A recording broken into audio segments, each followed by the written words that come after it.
Ito ang mainit na balita na siyang dapat malaman ng taong bayan at tila usap-usapan ngayon sa mundo ng social media. Kinumpirma nga ni Executive Secretary Ralph Recto na kapansin-pansin na namaya talaga itong si Pangulong Bongbong Marcos kasunod ng mga obserbasyon ng publiko matapos mapanood ang Pangulo sa mga pre-recorded video messages nitong mga nakaraang araw. Ayon kay Recto, hindi nakapagtataka ang pagbagsak ng timbang ng Pangulo dahil sa mahigit na diet na ipinayo ng kaniyang mga doktor habang siya ay nagpapagaling mula sa diverticulitis. Sa kabila ng pamamayat, iginiit pa rin ng palasyo na maayos ang kalagayan ni Marcos Jr. Hindi raw life-threatening ang kaniyang sakit at patuloy pa rin umanong gumaganap ng tungkulin bilang Pangulo ng bansa bagamat may ilang aktibidad na hinihintuan muna alinsunod sa payo ng mga doktor. Kaya naman anong masasabi nyo dito mga kababayan? At para sa bupang detalye ng balita, narito't panoorin pa natin ang full video. Exciting po ha, exciting itong araw na to. Handa na ba kayo? Nako, may magandang magaganap ngayong linggong ito. Diyan lang kayo. DP Sara, san ka na? Dito na uwi ka na. Kailangan ka dito. Okay?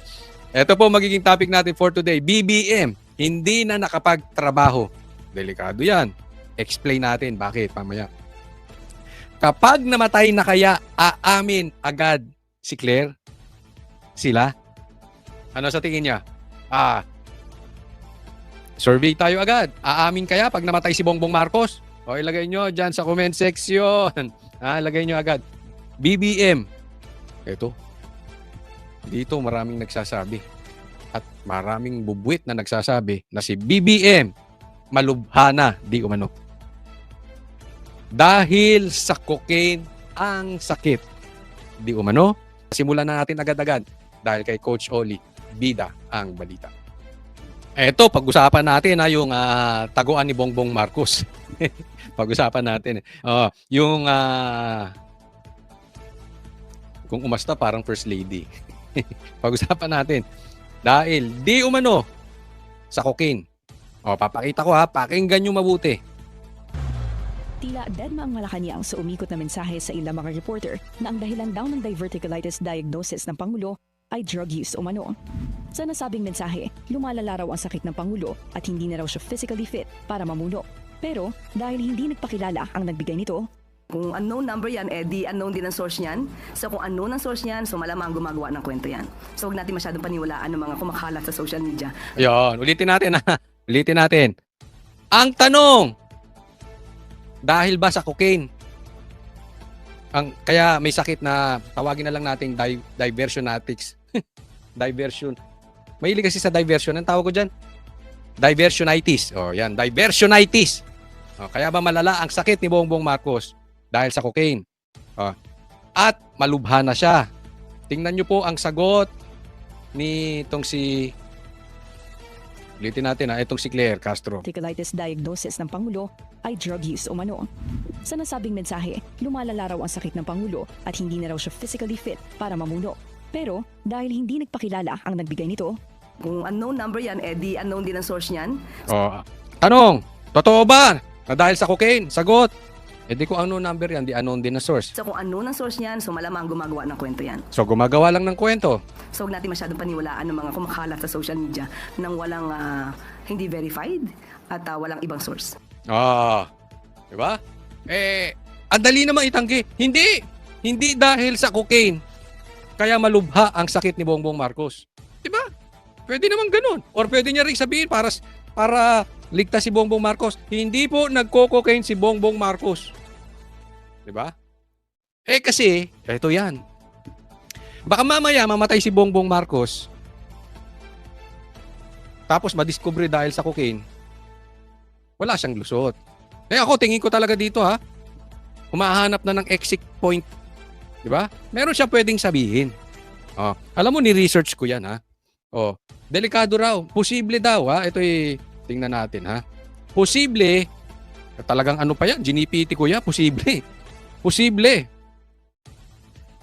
na ang cause ng sakit ni Bongbong Marcos ay dahil sa cocaine. Ito sabi.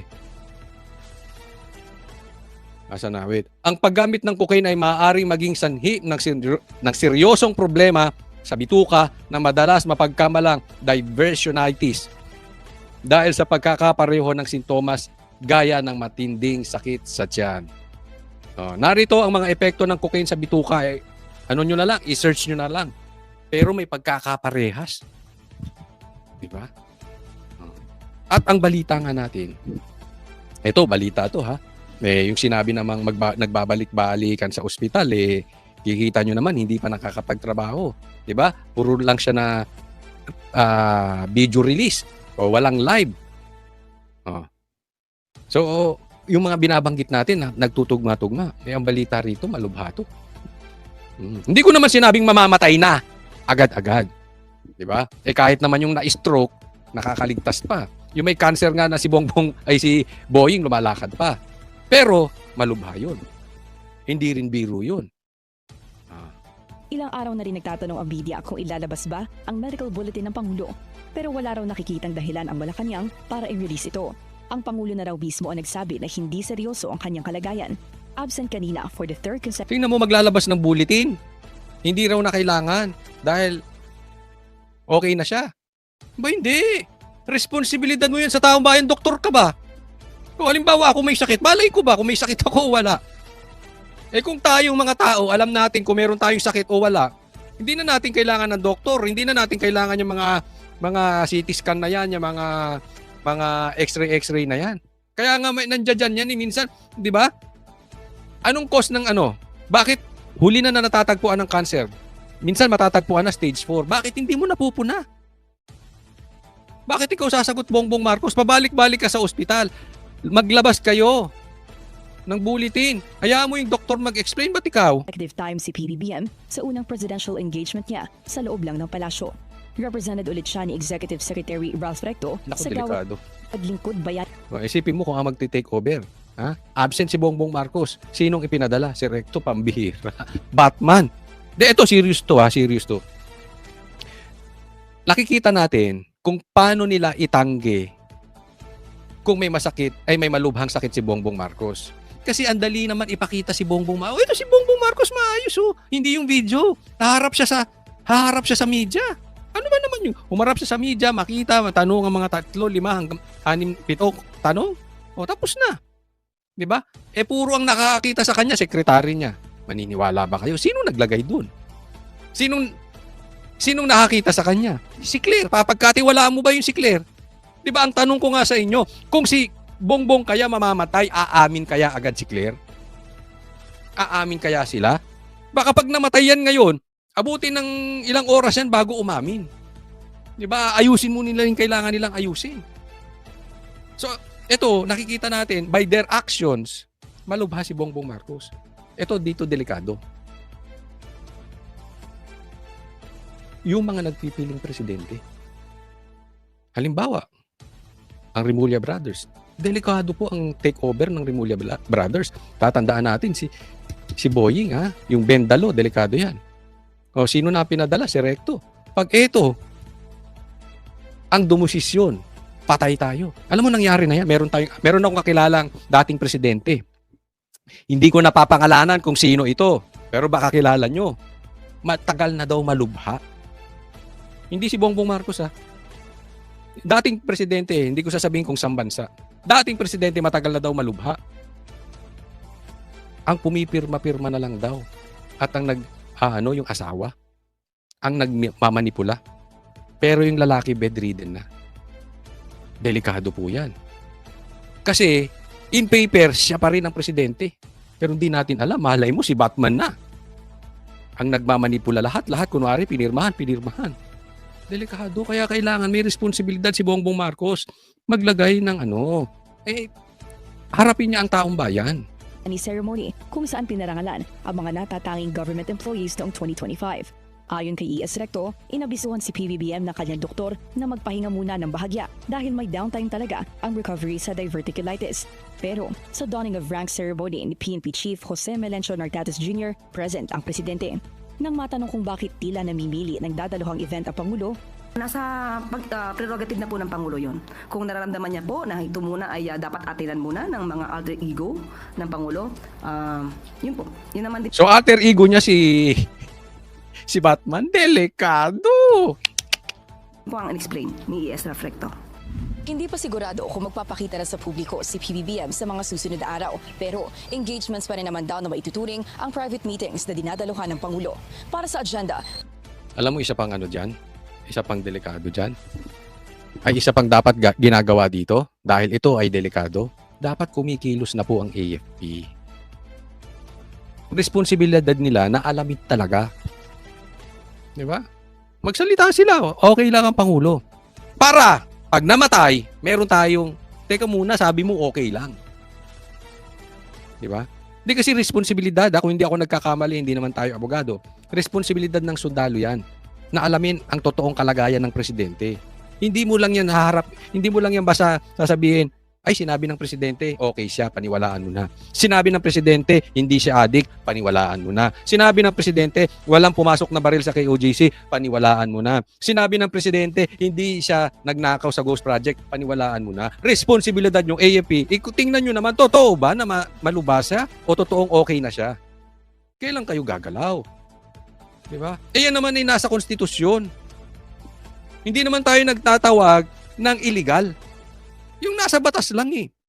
Kaya kayo nandyan, gawin nyo naman yung responsibilidad ninyo. Kaya kayo binabayaran ng taong bayan dahil meron kayong responsibilidad.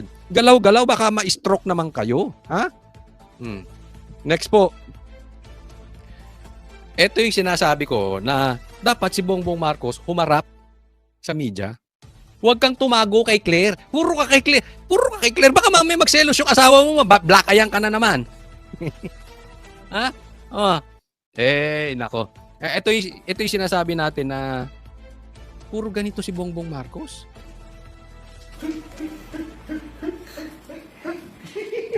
Sir, anong name ng dog? Hindi si Claire. Troll na troll. Bayaran na bayaran. Sir, anong name ng dog? Ano mo, Claire? Para kang tanga. Para kang tuta. Di ba? Ano mo pinapakita nila dito? He's okay. He's having fun. No? Hindi siya worried. Nakikipaglaro sa aso. Si Claire, ay sir, anong name ng dog? Anong dating? Di ba okay? Di ba hindi organic? Ang gulo mo. Ang pangalan nito si Oreo. Bakit Oreo, sir? Kasi nung tuta pa ito, bilog na bilog itong itim doon sa mata niya. So, nung nag-iisip yung mga... Naririnig nyo, lagyan nyo headset ha. Hindi ko alam kung ang humihingal ba yung aso, pero parang hindi naman yung aso humihingal. Parang si Claire. O Auntie Claire, kung ikaw man yung humihingal, ha? Patingin ka na rin, delikado. Oo, hindi normal yan ha. O, ayusin mo yan, Claire. Alam ko kung ano yung gagawin pangalan. Sinabi mo kang may Oreo siya sa mata niya. Kaya Oreo ang naging pangalan. Anyway, sir, nandito na ako. Gusto ko na rin po ang kamustahin. Kamusta na po kayo ngayon? Okay na. Ang giling ng mga doktor ko.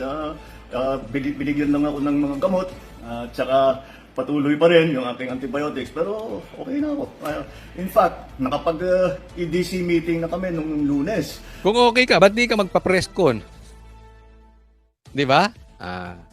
Di tungkol daw sa puwet yan, Bongbong Marcos. Yan yung sinabi nung sakit mo. Oo, mahirapan ka raw, nasa tae mo yan. Mahirapan ka raw dumumi. Oo, ingat ka dyan sa puwet mo kasi huwag kang, kung ano-anong ginagawa mo dyan. Sige. With most of the cabinet. So, I'm back in, pero medyo nagtatampo sa akin yung mga doktor ko. Kasi sinasabi nila, wag muna. Sabi ko, hindi ko naman pwede pagantayin lahat ng mga nangyayari. So, tinuloy ko na lang. And tomorrow, I have some meetings in the office. Pag namatay kaya to si Bongbong Marcos, nagtatanong lang, gagawan din kaya ito ng wax? Ano kaya ang gagawin ni Claire? Ano kaya ang gagawin ni Risa Ontiveros? Lalo na, patatayuan din niya kaya ng rebulto to. And tuloy-tuloy na. Pero sir, nabanggit sa akin ni Sec. Hoy, relax ka lang, Claire. Para kang para ka rin nakasyabu, ay cocaine. Oo. Pero sir, parang kulyala, kala. Dave, meron daw kayo napaniginipan. No. Parang may namimiss yata kayong food. Oy, yung labi mo, Ha? Hindi yan AI, kaya ingat-ingat kayo. Yung labi mo, steady mo lang, steady lang. Dahil, ang ano pa rito, kailangan for a few days, hindi ka pwedeng kumain ng solid food para matanggalan ng stress yung bituka mo. So, puro sabaw lang ako. Kaya nanaginip ako yung isa. Ang tigilan mo, hindi yung pagkain, yung cocaine. Yun ang magbibigay ng stress sa bituka mo at saka sa puwet mo. Oh, makakabigay ng stress yung ano. Kasi pagka nag-cocaine ka, baka kung ano-ano pinagagawa mo. May epekto yon. So, itigil mo. Yan ang una-unahang itigil mo yung cocaine. Sabi ko sa doktor, pwede na ba ako kumain ng kung ano-ano? Kasi nang naginip ako, nakakain ako ng steak. Yun lang ang iniisip ko. Pero hindi pa pwede. Hindi pa, ngayon pwede na. Pwede Ngayon na. Pwede na. Ayan. Oo. Good news na yan. Kumain ako ng hamburger. Ay, na. So, ano pinapakita nila dito? He's really okay. No? Si Claire, she's having fun.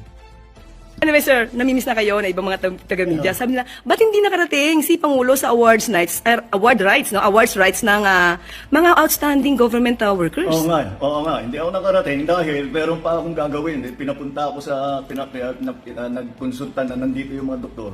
Nagkonsulta sila para tignan na talagang maayos. Kasi nga, Nagpunta dyan o dinala ka sa ospital? Sinugod ka sa ospital? Tanong, Claire, sana masagot mo ito. O operahan ba si Bongbong Marcos o hindi? Simple lang naman yung tanong, di ba? Oo at hindi lang. Kung hindi, di hindi. At least, pag inoperahan, alam natin fake news ka, Claire. Yun lang. Sa media, tanong nyo rin, o operahan ba si Bongbong Marcos o hindi? reklamo sila na dapat magpahinga ako. Sabi ko, hindi ako pwedeng magpahinga. Hindi ako kasama dyan sa mga pahinga. Huwag mo sana, maraming salamat sa lahat ng tao that have been concerned about my health at maraming nagpadala na. Hindi, sa totoo lang, hindi ko gusto, no? Pero maraming tao gusto ka nang mamatay. Hindi sila concerned sa'yo. I mean, hindi ko sinasabing tama yung sinasabi nitong mga taon to na mag-wish ka na mamatay. Wag po natin gagawin yung kahit kanino. Pero hindi natin masisisi sila dahil sa pahirap na ginawa mo sa Pilipinas. Ang daming naghihirap sa Pilipinas dahil sa iyo. Ang mga mensahe na gumaling ka na kaagad. Sabi ko, nagpapasalamat ako sa kanila. Thank you for your concern. But like I said, I got the best best possible medical care that you can have. And that's why I'm already back in harness. Ito, paalala lang ha. You may have the best medical support. Pero tatandaan natin, maraming mayayaman. Anong nangyari? Patay din. Kaya Bongbong Marcos, mamamatay ka din. Hindi lahat naman tayo mamamatay di ba? Ang iisipin natin, Bongbong, kapag namatay ka tonight, wala kang mabibitbit kung saan ka man pupunta. Iiwan mong lahat. Yang bilyon mo, iiwan mo yan. Yang droga mo, iiwan mo yan. Yang posisyon mo, iiwan mo yan. Baka mamaya, ang pumalit pa sa'yo, yung love. Yung love ng, masakit yun para sa'yo. Anong punto natin? Dapat tayo, lagi nating iniisip, paano ba tayo magsisilbi sa kapwa natin? Kasi yung karakter lang ang pwede nating mabitbit sa langit. Kung pupunta ka sa langit. Hindi naman ako maghuhusgan yan. In short, wala kang madadala. Kaya ako nakikita ko parang meron na nga yung nagkaroon ng parang nag-second life na katulad nila Boying. Itong ang tatanda na, ang dami ng sakit. Nang inaatubag pa rin pera. Power. Di dapat yun, namumulat ka na eh. Di ba? Namumulat ka na sa katotohanan. Wala ka namang madadala dito. Di ba? Di, ayusin mo na yung tumulong ka na. Marami kang pera, tulong ka sa iba. Di ba? Kaya tuloy-tuloy. Tomorrow, gusto ko nang batiin yung PNP natin. Dahil bukas PNP anniversary, the creation of the PNP. And I wanted to greet them all. In fact, I made a video of that earlier today. Sir, mapapagalitan nga po kayo ng doktor nyo kasi ang balita, yung EDC meeting, umabot yata ng halos 2 oras. Ang tawag dyan, pinifeed niya na. Pinifeed na itong pinagtataguan niyang sa palda si Claire kung saan yung topic. Ay, mayroon akong nabalitaan na inabot. Sabihin mo, Bongbong Marcos, na inabot ka ng 2 oras, nagtatrabaho ka kahit may sakit. So, okay ka na. Yun ang ibig sabihin ni Claire doon. Noon, about 2 hours, a little more than 2 hours. Di ba? Ang peke, no? Ang drama ng dating ni Claire, parang, kinikilabutan ako, parang, I feel niya, kulang na lang maging first lady ka, Claire. After the EDC meeting, sir, ano yung maaari nating ibigay na magandang balita sa ating mga kababayan? Well, but ito yung usually ang EDC, this is the Economic Development Council, which is under the DepDev, Department of Leading, oh. Development. Forward natin, walang kwenta sa Kailangan palitan yung mga... Ganyan talaga yan, 2 oras kasi hindi pwedeng madaliin yan eh. You cannot rush that because importante masyado and we're talking about some very important projects. And tinitingnan natin. So, after that, sir, Today, Meron nang gusto ipasok si Claire, makinig ka. Importante yan. After that, ano after that, Claire? na-swearing ko na si General Natates at saka na-promote na siya sa 4-star General. Opo, congratulations, General Natates. Yes. Sir, after ng 2 hours, wala ba kayo naramdaman na masakit sa inyo? Ay, wala naman. Dahil wala na naman akong nararamdaman eh. Kaya naman pumayag na ako nang gumawa ng meeting. Dahil wala kaya ko na naman eh. In fact, nung sinasabi magpahinga ka, medyo na-bored ako nung weekend.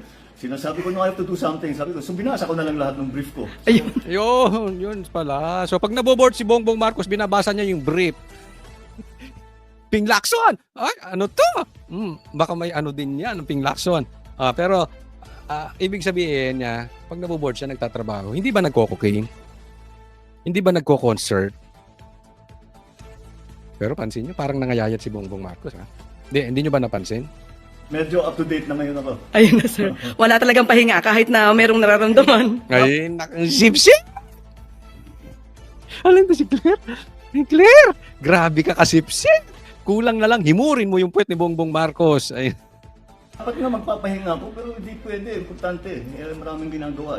Yon. Sir, Yan. nabalitaan niyo na po ba itong si Kong Sandro nag-inhibit sa usapin tungkol sa impeachment? Ano po, nag-usap na po ba kayo? Hindi. Ang katotohanan, hindi nabalitaan ko sa news din. Hindi niya sinasabi sa akin. Pero tama yung ginagawa niya. That's very proper. Dahil I'm his father. And siyempre meron siyang bias for me. Kahit pilitin mo na walang bias, meron talaga siya. Sana naman magkabayas siya, no? Dahil anak mo siya. But, Pero hindi, sir eh.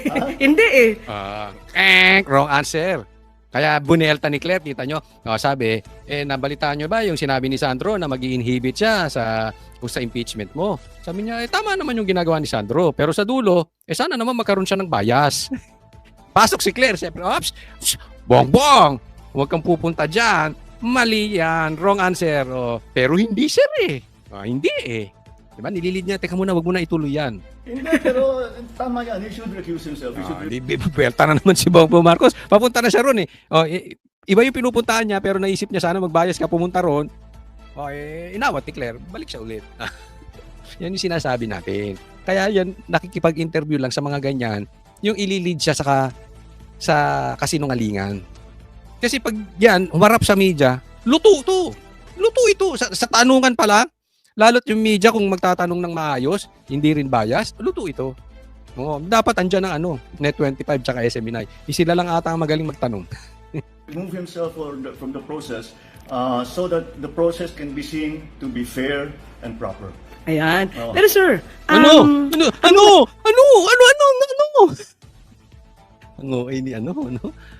Parang nagdadalaga ka, Claire.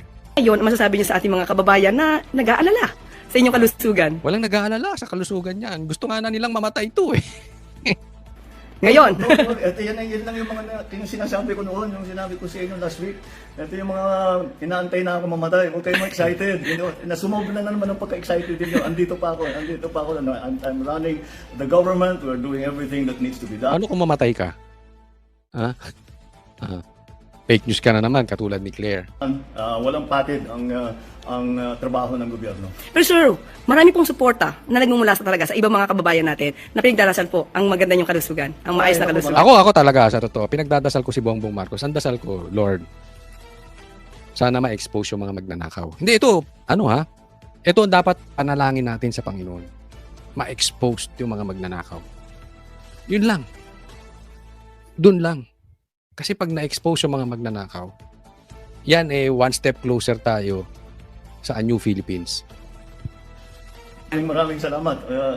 Kaya nga nagpapasalamat ako sa kanila dahil nung nabalitaan nga na meron akong diverticulitis, ang daming nagsabi, ay meron din ako niyan. Yung ano ko, kapatid ko ganyan, yung kaibigan ko ganyan. Ay papasalamat ako sa kanilang lahat dahil napakaganda naman malaman na napakarami na nag-aalala sa akin. Kaya, So, pinapakita na normal lang. Yung sakit niya, normal lang. Maraming nagkakaroon yan. Ganun lang. Ay, thank you sa inyo lahat. sir, alam niyo ba yung huling video na kinunan ko sa inyo? Akala ng iba, sa ganda yata ng pagkakagawa ko dito, using my cellphone, Oh. AI. Baka naman pwedeng magpa-selfie na lang ako, sir. Kaya ba, sir? Ayan, ayan ako. Hello po, para... Hindi to AI. Hindi to Wow, AI. namayo talaga ako. Oh, ako, sir. Oo, namayat ka. Tigil mo yung cocaine. Ikaw, Claire, nanaba ka. Busog ka eh. Busog ka, tingnan mo. Kamukha mo na si Michael B. Oo, hawig na. Tingnan mo, hawig na sila ni Diskaya. Di ba? Tingnan nyo mabuti. Di ba? Michael B na Michael B. Mas lalo na yan. Diskaya ang datingan. Di ba? Anyway, hindi naman natin masabi kung dahil sa pangangatawan ng tao. Meron naman kasi na tumataba pero may sakit. Meron naman yung pumapayat healthy. Wag lang bigla. Kasi pagka bigla kang tumaba, lumabas yung pisngi mo bigla, baka nangurakot ka. Malaki ang lagayan. Yun lang naman yun. Hindi po Wow, AI. namayo talaga ako. Oh, ako, sir, hindi. Kasi galing ako Ikaw sa... hindi. Namayo Sarap ng buhay mo eh. Ang sarap ng buhay mo. Dati vlogger ka lang eh. Ngayon natatag ka na. Dati nga galit ka kay Bongbong eh. Di ba? Ang sarap ni Bongbong, no? Ang sarap ni Bongbong magmahal. Vlogger lang to dati eh. Galit na galit to kay Bongbong. Yung sinasabi ni Chavit eh. Anong nangyari? May budgetan daw yan. Dahil nga puro sabaw for 3 days. For 3 days. Pero saka, sir, Kaya na nga nandilip pa nga ako ng steak. pero sir, galing kasi kami sa Pasig River Esplanade. Oo. Kaya sabi ko, naku, pupunta ako kay Pangulo, amoy yata ako barbecue. Saka mga fish balls, ang dami po nating kababayan na namasyan ngayon. Kasi Maganda. kahapon yung ribbon cutting Ribbon ni cutting. FM. Oo, So, oo, ayan oo. po. So, hindi po to AI. Pinag niya paano nagtatrabaho si First Lady na hindi mo siya inaagawan. Yan yung talagang tinututukan niya. Bagay kayo! Opo. Oo. So, okay na po, sir. Thank you sige, po. Thank sige. you po. At Okay na. Kaya naman anong masasabi mo sa balitang ito? Kung mayroon kang hinaing at komento ay mag-comment ka lamang sa ibaba ng videong ito. Maraming salamat.